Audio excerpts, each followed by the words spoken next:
సొరకాయ ఒక చిన్న ముక్క, అల్లం ముక్క ఒకటి, 2 చిల్లీస్ గ్రీన్ చిల్లీస్, కొత్తిమీర కొద్దిగా, 1 టేబుల్ స్పూన్ సాల్ట్, సముద్ర పప్పు, 5 సీడ్స్ అండి. ఇవి సార్ డైట్ లో ఉన్నప్పుడు తీసుకోమన్న సీడ్స్ 5 గీలో లైట్ గా వేపి పక్కన పెట్టుకున్నాను నేను. 1 టేబుల్ స్పూన్ గీ, కొద్దిగా వాటర్. ఇప్పుడు మనం దీన్ని మిక్సీ చేసుకుందామండి. ఎలా మిక్సీ చేద్దామో చూద్దాం. ఒక మిక్సీ జార్ తీసుకొని దాంట్లో ఆనపకాయ ముక్కలు, చిల్లీస్, కొత్తిమీర,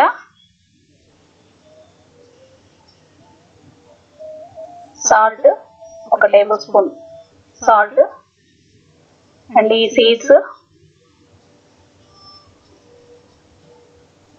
కొద్దిగా వాటర్ యాడ్ చేసుకుందామండి. కొద్దిగా ఎక్కువ యాడ్ చేయకూడదు. ఎక్కువ యాడ్ చేస్తే పిండి మనకి పలుచగా అయిపోతుంది, దానివల్ల దోశ రాదు మనకి.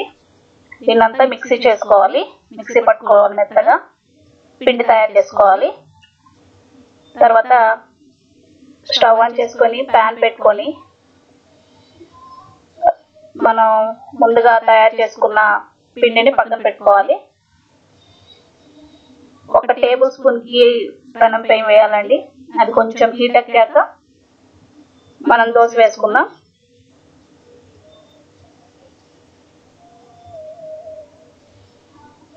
దోశ కొంచెం మందంగానే వేద్దామండి.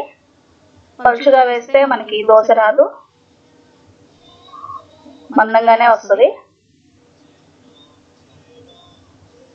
దీన్ని 5 మినిట్స్ పాటు ఫ్రై చేసుకోవాలండి.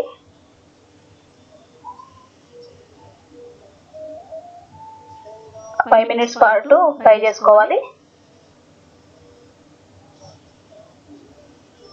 దీనిపైన ఒక మూత పెట్టేద్దామండి. చక్కగా ఫ్రై అవుతుంది. ఇది పైన కూడా చక్కగా కుక్ అవుతుంది.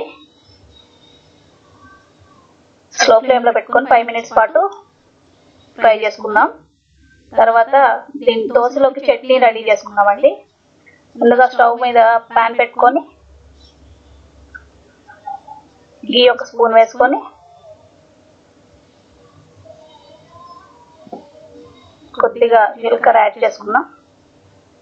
తర్వాత 3 పచ్చిమిర్చి, దీన్ని లైట్ గా ఫ్రై చేసుకుందామండి. దీన్ని లైట్ గా ఫ్రై చేసుకోవాలి.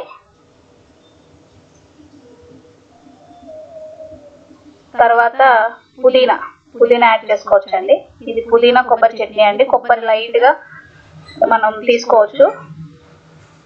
దాన్ని లైట్ గా పీసెస్ చేసి పక్కన పెట్టుకున్నాను నేను. పుదీనా కూడా లైట్ గా ఫ్రై చేసుకుందాం. తర్వాత ఒక మిక్సీ జార్ లో దీన్ని తీసుకుందామండి.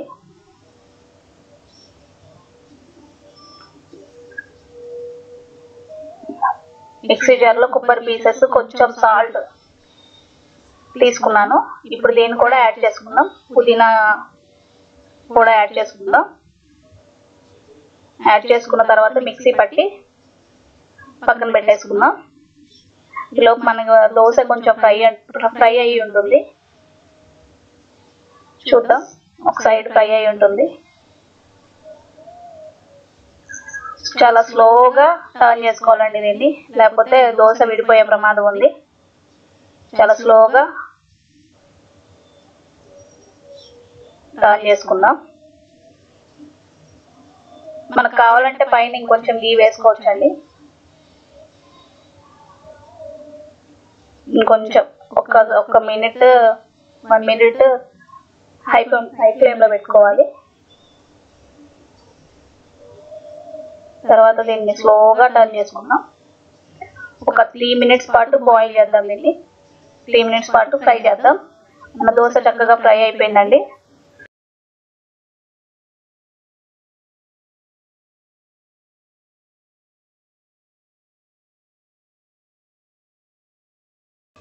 మన సొరకాయ దోశ అండ్ చట్నీ, పుదీనా చట్నీ రెడీ అయిపోయింది.